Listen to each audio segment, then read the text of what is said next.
before his death, Secretary Robredo was conducting a number of very sensitive investigations. But I will not comment on the specifics of what was being investigated or who. I think lalabas din yan, but for the moment, I will not comment on these investigations because many of them are in a very sensitive stage. Was it a directive from the President or from Secretary Robredo himself to one investigation? I understand that many of these investigations were done at the, by Secretary Robredo on his own. Sir, the order then of secure the documents inside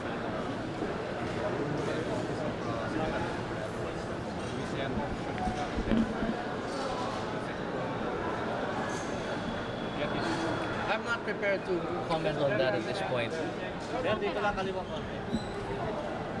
safe to assume that there's an internal investigation?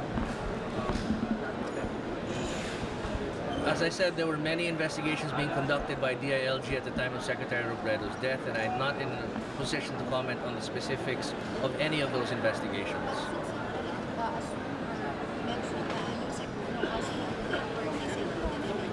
I will not comment on that. Meron na po bang, natin yung topic, meron na po bang confirmation whether President Aquino will meet with his Chinese counterpart? Wala pa po tayong final confirmation dyan. Umaasa tayo na by the time the President gets to Vladivostok ay na-plancha na yung buong schedule niya. No? Pero sa ngayon, wala po tayong definite word mula sa DFA kung na-schedule na yung binabalak nating bilateral sa China. Hopefully by the time they get to Vladivostok, meron na po tayong final word dyan. Sir, may instructions ba si Presidente as how to address yung Hold on, Weng. may instructions ba si Presidente? Kasi yesterday, Secretary Lacerda said the President is also concerned dun sa crime incidents. So may specific instructions ba siya before he leaves? Well, we're concerned about the increase in crime incidents in Metro Manila, no?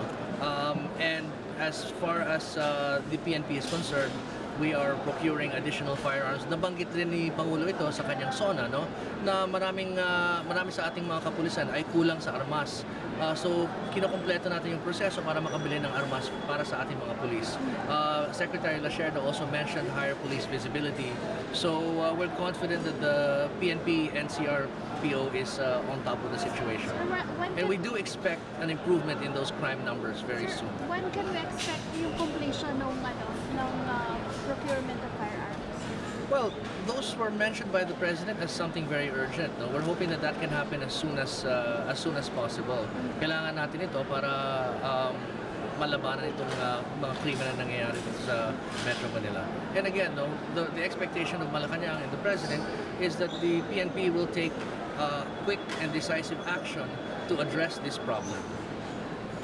Sir, on the surveys, kasi highest yung satisfaction ratings, but there are some quarters saying na parang ang acceptance daw ng Malacanang is medyo parang pagka bumaba, it's not reflective of the majority of the people, but if it's high, it's good governance. I think that's not true because you've asked me about every survey that has come out and whether the numbers are up or down.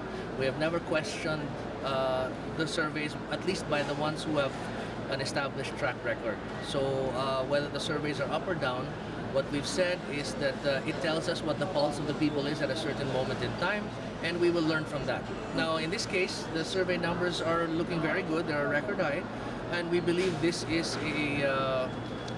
because of the faith that the Filipino people continue to have in President Aquino, at naniniwala po sila na yung mga pinangako niya habang siya'y kandidato ay ipinatutupad niya, yung anti-corruption, anti-poverty, at nakikita na ng taong bayan yung resulta. Kaya tayo naniniwala na patuloy na pagtaas ang approval ni Pangulong Aquino. Sir, how did he take this survey result? Parang magandang pabaon pa before he leaves the country. I think any politician who is working so hard to get his programs through would be happy to know that the public approves of his numbers, of his performance. I think the president would probably. I think it's safe to assume that the president was happy. Do you think the improved numbers has something to do with the impeachment of Chief Justice Corona? Yes, I do, because part of what we were trying to do when during the impeachment was as part of our anti-corruption campaign was to introduce reform in the judiciary. And the way we explain to the public kung bakit po natin in-impeach si Chief Justice Corona ay dahil sa pananaw namin, hinaharang niya yung mga reformang kailangan isulong sa judiciary. So yes, I believe that the successful impeachment of the former Chief Justice had something to do with the approval ratings of the President. Sir, previous ay napagitian ni Pangulong. Hold on. Sorry. We say that attempt to make arrangements save the arrangement. I think the senators are talking to the different constituencies and they are trying to make adjustments that would make the bill as acceptable to the broadest number of people as possible. So let's watch the process and let's see how it happens. Within the House or LP is divided. Some are even calling on the President to intervene. At this point, we leave it to the House and the Senate to work out whatever deals or compromises they see fit as far as the RH bill is concerned. Sir, nabanggit ni Pangulong na maigugulo ko siya mga napapagong issue sa Apex Summit. Yung detalye ko kung ano mga issue na update lang po sa bilateral. Yeah, wag na natin pangunahan, ano? As you know, there are a number of bilateral meetings that are taking place, and I'm sure you'll get the reports on what happens as soon as they happen. Kasama yung guidelines. We do not have final confirmation yet na matutuloy yun. As I said earlier, siguro pagdating ni Pangulo sa Vladivostok ay magkakaroon na tayo ng final word kung matutuloy yun o hindi. Sir, sa kasama sa Secretary Rojas ang pag-executive was it the last minute decision? No, I think that was a mistake. I asked Secretary Rojas and hindi talaga siya kasama. Sir, the President's party, you mentioned summertime needed to take up with our neighbors. Yeah. No, I don't. I won't elaborate on that now. But I'm sure there'll be much more detail as to what happened after the bilateral meetings take place. The real action in APEC will be the bilaterals that we're having with our friends there, or the other countries there. So let's wait for the results of those bilaterals. Let's not preempt what could happen there. Okay? Thank you.